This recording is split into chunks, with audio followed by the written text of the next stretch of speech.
Why, hello everyone. Welcome to In the Studio.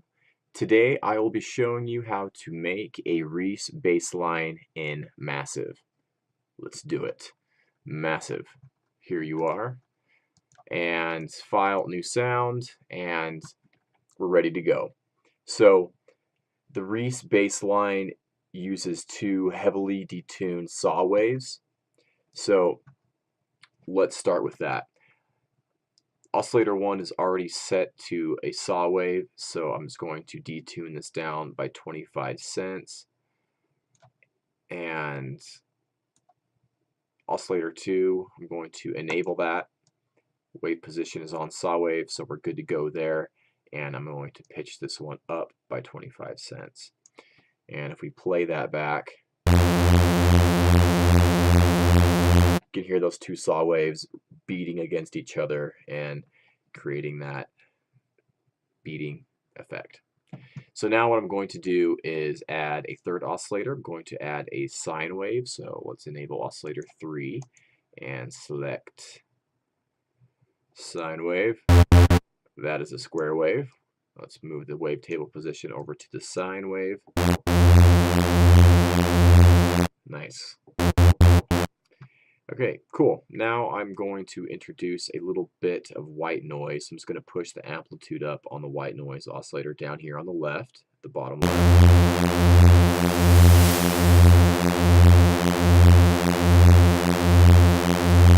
Just add a little dirt there. Okay, now what I'm going to do is head to the voicing tab and change it to monophonic. So when I leave it on polyphonic and I go from note to note, say I'm going to go from F to E, F, E, F, E. And then on monophonic, you hear it gives it a little bit of a glide from note to note, which is what I want for this bass line. Okay, cool. Now I'm going to add a little bit of the classic dimension expander effect to give the sound a little bit of width.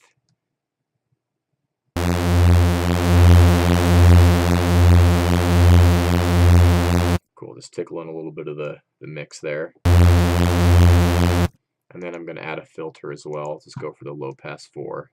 I'm going to turn the resonance down.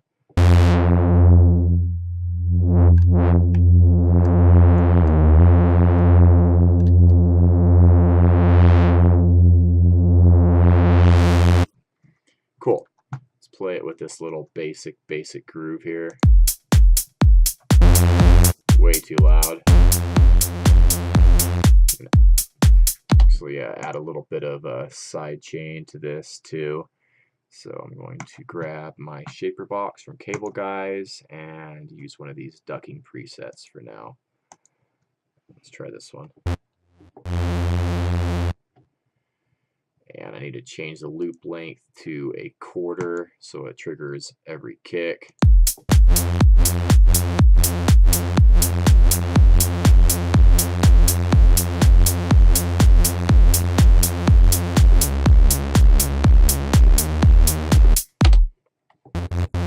Okay. All right, cool. Now, what I can also do to make this sound a little bit more interesting and give it a little bit more space and a little bit more movement and attitude is to use an auxiliary track with some processing. So this Reese bass line is sent over to this track labeled Other. So on this other track here, this auxiliary track, I'm going to add an EQ. I'm going to roll off everything below 200 hertz.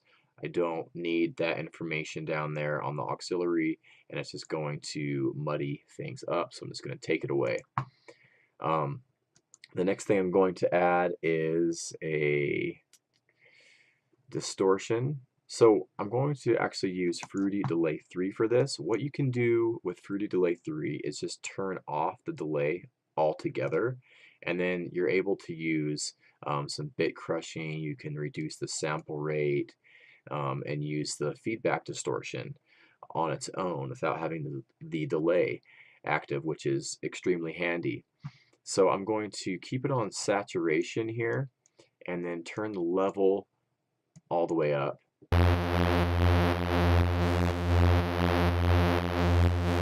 And I'm going to push the symmetry up as well. Let's hear just the parallel track.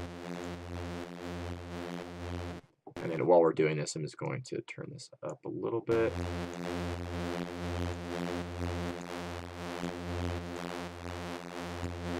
Yeah, that gives it a nice little extra buzz and grit. All right, cool.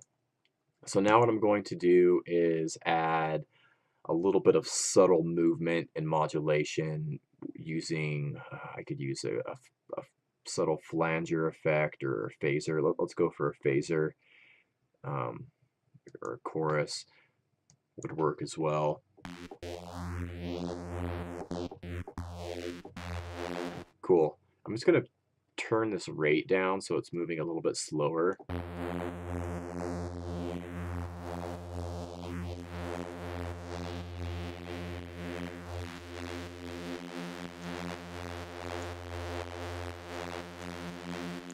And then I'm just going to turn the mix down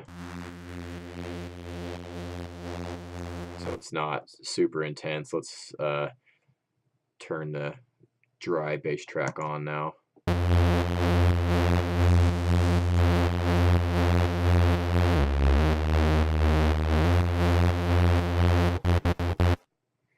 All right, now I'm going to add some reverb. So I'm just going to grab the Valhalla Vintage Verb. We'll just keep it on Concert Hall for now. That should work fine. I'm just going to add a little bit of a low cut there, and actually maybe even pull this down to around 5K, the high cut.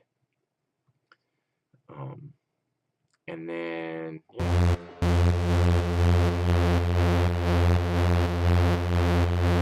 pull the mix down. Maybe the decay down a little bit. Doesn't need to be that high.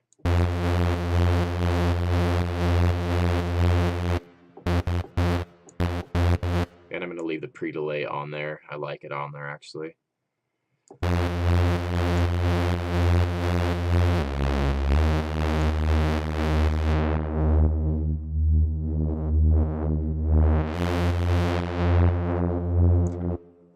Cool.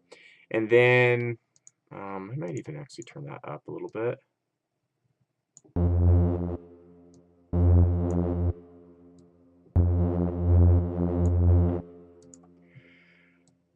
Okay, and then what I can do, I might even just give that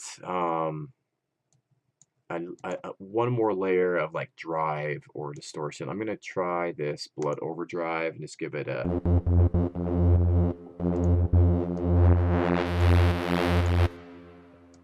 little boost and give that reverb a little bit of character. So I'm just gonna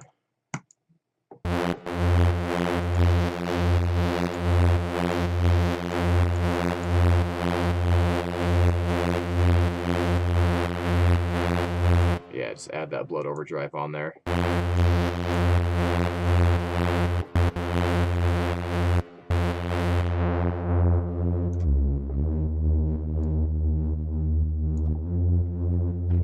There you go. Then you have your classic Reese bass,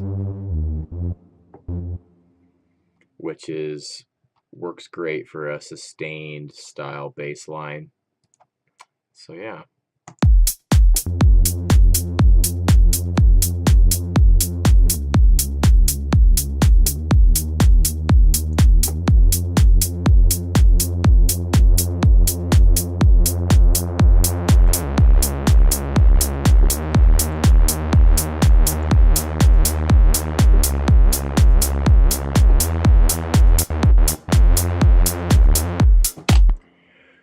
There you go, Reese bassline in Massive.